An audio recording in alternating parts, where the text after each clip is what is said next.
ಆಡು ಮುಟ್ಟದ ಸೊಪ್ಪಿಲ್ಲ ನಿನ್ನ ಮೆಚ್ಚದವರ್ಯಾರಿಲ್ಲ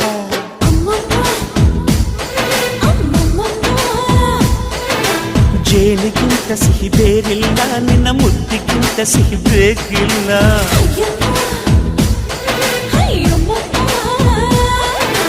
ಕಣ್ಣು ಕುಕ್ಕುವ ಬೆಚ್ಚಿ ಬೀಳುವ ಅಂದವಾದ ಹೆಣ್ಣು ರುಚಿ ರುಚಿಯ ಬಾಯಿ ಚಪ್ಪರಿಸ ಸಿಹಿಯಾದ ಹೆಣ್ಣು ಅಯ್ಯೋ ತಿಂದು ತೇಗಿದರು ಆಸೆ ತೀರದ ಪಂಚಾಮೃತ ಇವಳು ಅಮ್ಮಮ್ಮಮ್ಮಮ್ಮ ವೈದ್ಯಾರಮ್ಮಮ್ಮಮ್ಮ ಅಮ್ಮಮ್ಮಮ್ಮಮ್ಮ